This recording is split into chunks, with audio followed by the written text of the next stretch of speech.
Yaa Oromoo kun yeroo qabsooti. Halkanii guyyaa hirriba dhabnee qabsaayuu qabna. Sirni naafanyaa akkuma kalee har'as ummatta Oromoo irratti gocha sanyii duguuggaa raawwataa jira. Amma booda nama bishaan opiidiyoo dhuge kamiyyuu hin dhamanne. Gochi mootummaan kun ummatta Oromoo irratti dalagaa jiru kana guutuun addunyaa dhagahuu qabdi. Qabsoon keenyas kana caala daraan cimee itti fufuu qaba. Anis gochi mootummaan kun ummatta Oromoo irratti dalagaa jiru kana guutuu addunyaa dhageessuuf afaan garagaraa afaan 19 viidiyoo hojjadhee isiniif qopheessee jira. Viidiyoo keenya hanga xumuraatitti daawwadhaa. Saba keessaniifis sheer godhaa.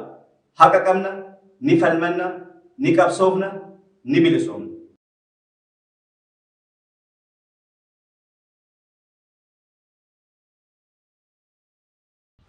Duguuggaa sanyii sirna naftanyaa uummata Oromoo irraan gaggeessaa jiru ni balaaleffata. Gumaan haa caaluu nuuf haa ba'u. Jawaar Muhammadii fi hidhamtoota siyaasaa hundumtuu akka gadi nu lakkifaman gaafan. Qabsoo uummata Oromoo ni deeggarra. Mirza Amir Hamza, Free Jawar Muhammad, Bekele Gaiba, Hamza Borana, and other Oromo political prisoners. We stand with the Oromo protests. السلام عليكم، أنا حمزة. نحن نقف ضد الظلم الذي فعله أبي أحمد ضد الأورومو، وندعم المظاهرات التي أقيمت من طرف أورومو. Nous demandons la liberté de Jawar Muhammad, Bekele Gerba, Hamza Borana et tous les autres prisonniers Oromo. Nous sommes avec les Oromo. Tunapinga ukatili ambao Abiy Ahmed anawafanyia wa Oromo. Sisi tunasimama na Oromo protest. Ben Şerif Hasan. Biz Abiy Ahmed'in Oromolara yaptığı zulümlere karşı çıkıyoruz. Oromo protestolarını destekliyoruz. We want justice, liberty and freedom for Oromo people. We stand with the Oromo protests.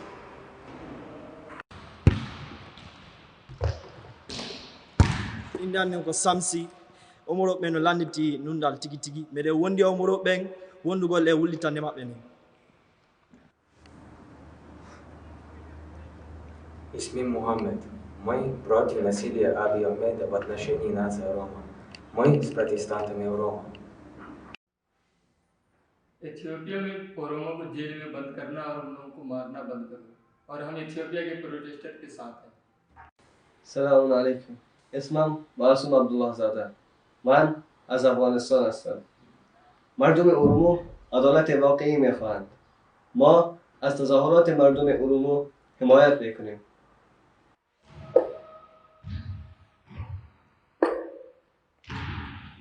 Nous voulons la justice de Hatta Moussa et Joël Mohamed et la liberté de tous les Oromo emprisonnés.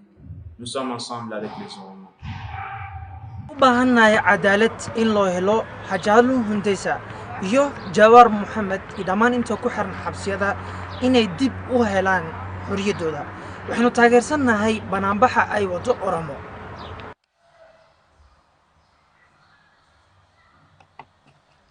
Oromolar üçün beylikçilik және tövbesizlik qalayımız. Biz Oromo narazılıqlarıyla birgemiz. Sunana Usama Idi Abbas. Ku dakatar da kashe-kashe da jiye Oromo a ƙasar Habasha. Mu mun tsaya tare da zanga-zangar Oromo. نطالب بإخراج جوار محمد بكر قربة حمزة بورانا وكل الأبرياء الذين في السجون. نحن مع وقفة الاحتجاج الأورومية. Jawar Muhammed, Bekele Gerba, Hamza Borana ve tüm masum insanları hapsetmeyi bırakın. Biz Oromo protestolarıyla beraberiz. Ntogo Muhammed Ba, ame klenia horaya aniyere mahorari fegata Oromoma. Munu Oromum mega boko ga dusma kashira anu be nyogon fe.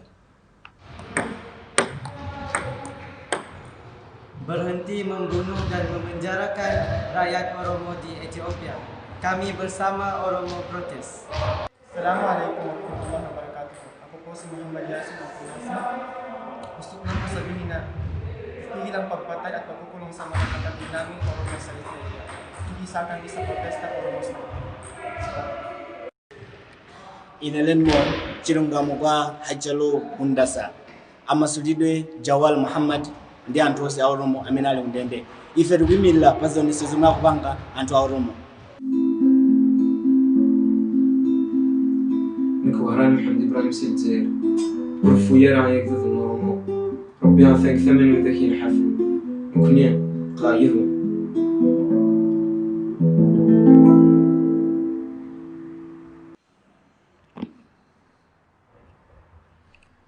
ኦሮሞዎችን ማሰርና መግደል ይቁም።